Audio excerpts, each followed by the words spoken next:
Imagine stepping outside in a heavy wool tunic or a flowing gown, but underneath, there's almost nothing. Sounds impossible today, right? But for centuries, in many parts of medieval Europe, separate undergarments weren't really a thing. Why did people walk around feeling the breeze? And how did that shape their daily lives? Let's start by setting the scene. In the Middle Ages, fabric was incredibly expensive. Think about it. Every thread had to be spun and woven by hand. Dyes made from rare plants or insects and fine linen could cost an absolute fortune. Your clothes weren't just something you wore.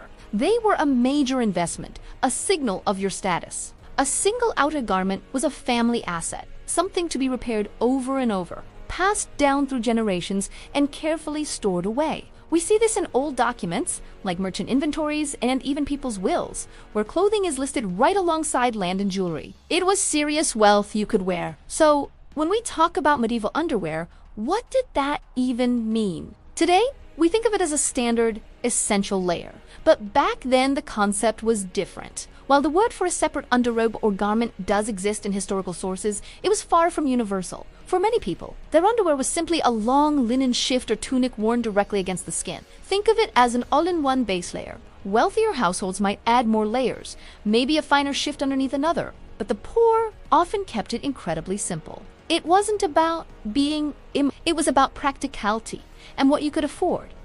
There were several really practical reasons for this. First and foremost was the cost of fabric.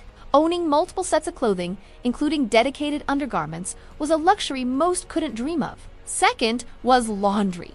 This is a big one. Those full-body linen shifts could be washed relatively easily. You could take them down to a stream, scrub them, and leave them to dry in the sun. But the heavy, bulky outer garments made of wool, much harder to clean. So the washable linen shift acted as a barrier, protecting the expensive outer layers from sweat and dirt, meaning they needed washing far less often. Finally, you have to consider climate and activity. In many regions, a single linen shift under a heavy wool robe was the perfect balance. It wicked away moisture while the outer layer provided warmth, keeping you surprisingly comfortable. Now, let's talk about hygiene and beliefs, because they were very different from our modern ideas. Bathing habits varied wildly across time and place.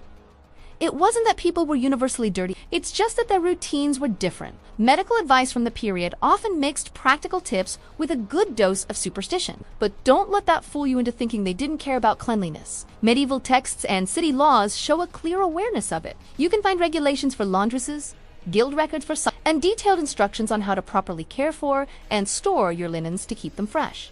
Clean linen was a sign of good housekeeping and personal care.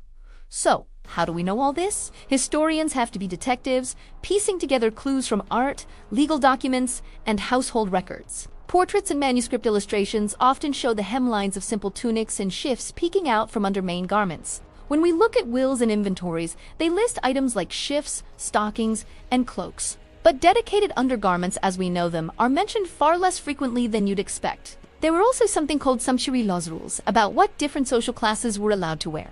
These laws almost always focused on the visible outer garments, the color, the fabric, the fur trim. That's what mattered for showing your place in society. It was all about the outward appearance. Of course, this wasn't the same for everyone, everywhere. There were huge differences based on class, region, and gender. Elite men and women at court often had multiple complex layers.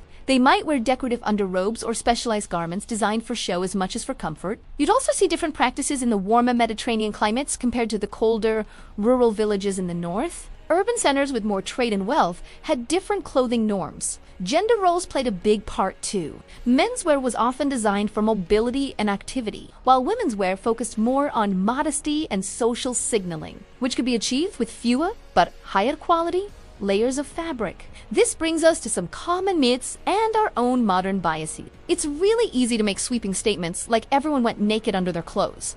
That's a huge exaggeration. The reality is far more nuanced and interesting. The clothing habits of medieval people were a logical response to their world of material scarcity, different laundering practices, and unique social norms. When we look at their lives through a 21st century lens, we risk completely misunderstanding their daily reality. What looks strange or uncomfortable to us made perfect sense to them.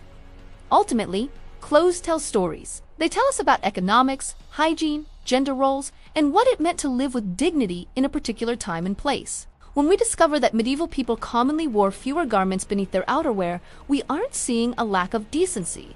We're seeing brilliant adaptation. It's a reminder that there's more than one way to live, to dress, and to be comfortable.